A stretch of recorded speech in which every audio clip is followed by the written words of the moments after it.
endometriose, essa doença que acomete várias mulheres, que às vezes pode começar silenciosa e que muitas vezes causam muitos problemas. Eu vou conversar agora com a doutora Tânia Araújo, ela que é ginecologista e obstetra, para explicar para a gente melhor sobre essa doença. Doutora Tânia, como que funciona a endometriose? Porque todas as mulheres morrem de medo dessa palavra. Realmente, todas as mulheres morrem de medo, até porque é um assunto que suscita várias explicações, né? Nem todo mundo entende direitinho o que é, embora seja uma coisa antiga, nem é de agora. Na verdade, agora está sendo mais falado. E, em última análise, a endometriose é uma patologia clínica, mas uma patologia o qual o tecido endometrial, o tecido que reveste o útero, ele está implantado em lugares que não deveriam estar, ou seja, fora do útero. E que pode estar no ovário, na parede do útero, como a gente vê aqui, pode estar localizado na bexiga, pode estar localizado no reto. E isso faz com que, quando ela começa, ela tenha a menstruação. Então, toda vez que ela menstrua, né, a gente tem a eliminação daquela camada externamente, aquele sangue, vai sangrar desses lugares. Então, isso é endometriose, ou seja, presença de tecido da glândula endometrial, que é aquela camada revestida ao útero, que se implanta fora de lugar. É ectópica, fora do local. E isso, já que você falou que ela pode estar em vários outros órgãos também, como que fica o diagnóstico? É fácil você encontrar uma endometriose que está no útero, da mesma forma de uma endometriose que está na bexiga ou no intestino? Bom, tem várias formas da gente fazer o diagnóstico, né? Nem sempre é fácil, porque muitas vezes a gente vê assim, a paciente às vezes ela se queixa de cólicas menstruais e cada vez mais intensas, embora a gente tenha que ter até o cuidado de passar isso, porque nem toda cólica menstrual que tem significa que ela tem endometriose. Então, são cólicas, são dores que vão se tornando cada vez mais intensas, até porque, como eu expliquei, cada vez que você menstrua, aquele foquinho vai crescendo. E o que acontece? Com isso, faz com que, nesses locais, haja um aumento. E aí você pode fazer o diagnóstico. O ultrassom, às vezes, te suspeita. Não é fácil o diagnóstico por ultrassom. Muitas vezes o ultrassom não mostra. Pode mostrar uma imagem, quando você tem uma endometriose em ovário. Então, uma imagem de, às vezes, um cisto com aspecto hemático, quer dizer, um aspecto que tenha sangue dentro. Mas o diagnóstico mais fácil de se ter é realmente pela ressonância e pela laparoscopia, que é um exame invasivo, no qual você vai ver em grande aumento esses focos.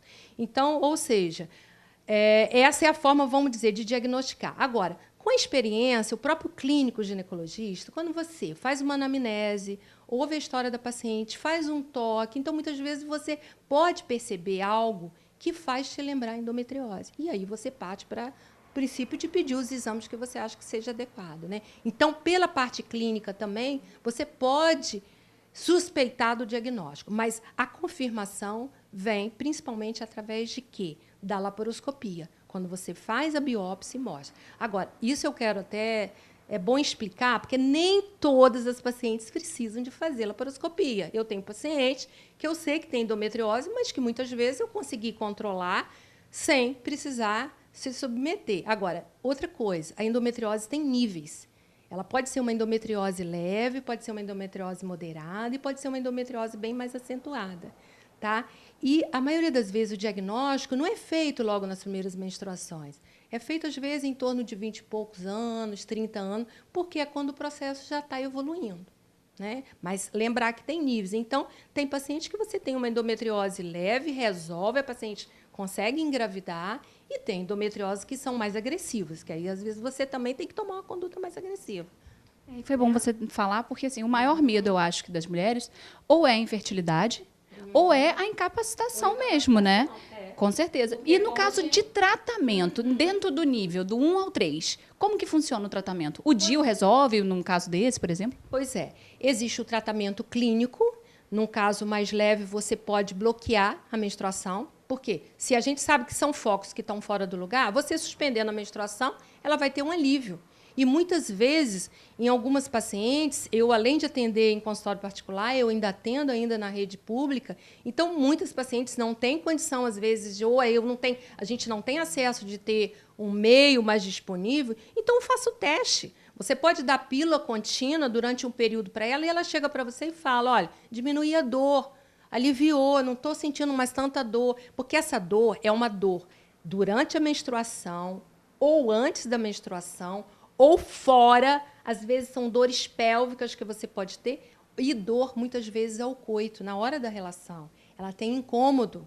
Então, ela sente melhor com esse tratamento.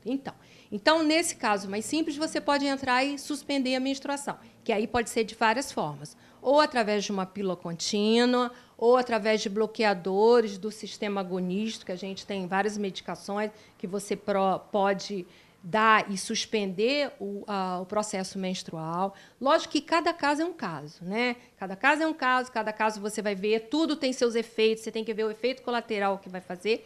E, em alguns casos, você tem que partir realmente para a cirurgia laparoscópica, né? Ou a cirurgia, retirar aqueles focos para poder dar uma capacitação da paciente. Às vezes ela tem dores, às vezes ela tem órgãos que podem estar comprometidos. Existem focos de endometriose no reto e que muitas vezes ela vai sangrar pelo reto.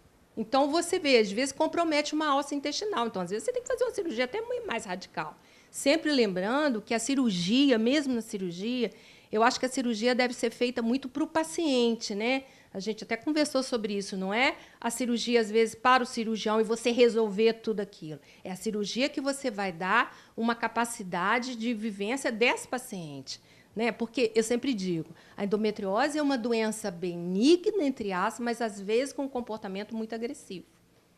Gente, ó, palavra de quem sabe. Doutora Tânia Araújo, especialista no assunto, endometriose para vocês aí de casa que tinham dúvida. O programa de hoje está chegando ao fim. Nós vamos ficar agora com as imagens do bebê fofura da semana. Não esqueça de mandar a sua mensagem ou então de seguir a gente nas redes sociais. Até a próxima!